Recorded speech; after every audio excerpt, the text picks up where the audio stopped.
በድንጋሌ ሥጋ በድንጋሌ ነፍስ የጸናች ክብርት እመቤታችን ማርያም ያደረገችው ተአምር ነው። ጌታችን በእናቱ ፍልሰት ቀን በጉባኤው ሁሉ መካከል ካህን ሆኖ እንዳገለገለ ከዚያም በኋላ ጌታችን ኢየሱስ ክርስቶስ በእናቱ ሥጋ ላይ ካህን ሆኖ አገለገለ። ቅዱስ እስጢፋኖስም መጽሐፉን ያነብብ ነበር። ቅዱስ ዮሐንስም በሥርዓት ቁሙ የሚል ነበር። ሁሉም በመሠዊያው ዙሪያ ቆመው ሳሉ በእጃቸው መካከል ኅብስቱን በመፈተት ከጌታችን ከመድኃኒታችን ጋር በአንድነት የሚያገለግሉ ሆኑ።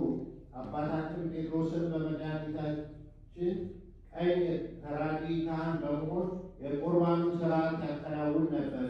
ጌታችንም ካህናት እንደሚያደርጉ ቁርባኑን ባርኮ ለውጦ ለደቀ መዛሙርቱና ለተሰበሰቡት ሁሉ አቆረባቸው። በዚያን ቦታ መላእክትና ሰዎች አንድ ማኅበር ሆኑ። ንጽሕት ድንግል እመቤታችን በተወደደ ልጇ ፈጣሪዋ እጅ ቆረበች። የአምላክ እናት ድንግልና ቁርባንን ከተቀበለች በኋላ ጌታችን መድኃኒታችን እንደዚህ ያናገራት ያጽናናት ነበር። እንዲህም አለ። ድንግል እናቴ ሆይ ይህ ቁርባን ዛሬ ወደ ሰማይ ያረግሽበት የፈለስሽና የእርገትሽ መታሰቢያ ነው።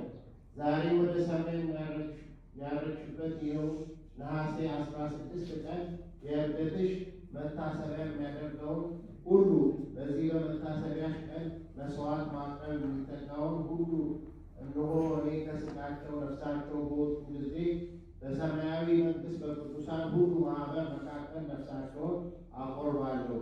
የከበረች የእርገትሽን የተአምርሽን ሥራ የሚጽፈውን ሁሉ እኔ በሕይወት መጽሐፍ ስሙን እጽፋለሁ።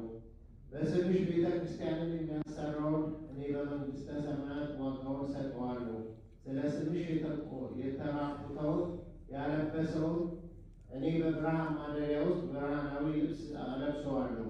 ስለ ስምሽ ስንዴ፣ ዘቢብ ወይም ዕጣን የሚያቀርበውን በገነት የሚገኙ በጎቹን ነገሮች ሁሉ እሰጠዋለሁ። ወዳጆቼና የእመቤታችን ማርያም ወዳጆች አስራተ ቃል ኪዳን ረድኤት ኃይላቸው እንደተሰጣቸው ስሙ። ልመናዋ በረከቷ ከእኛ ጋር ለዘላለሙ ይኖራል።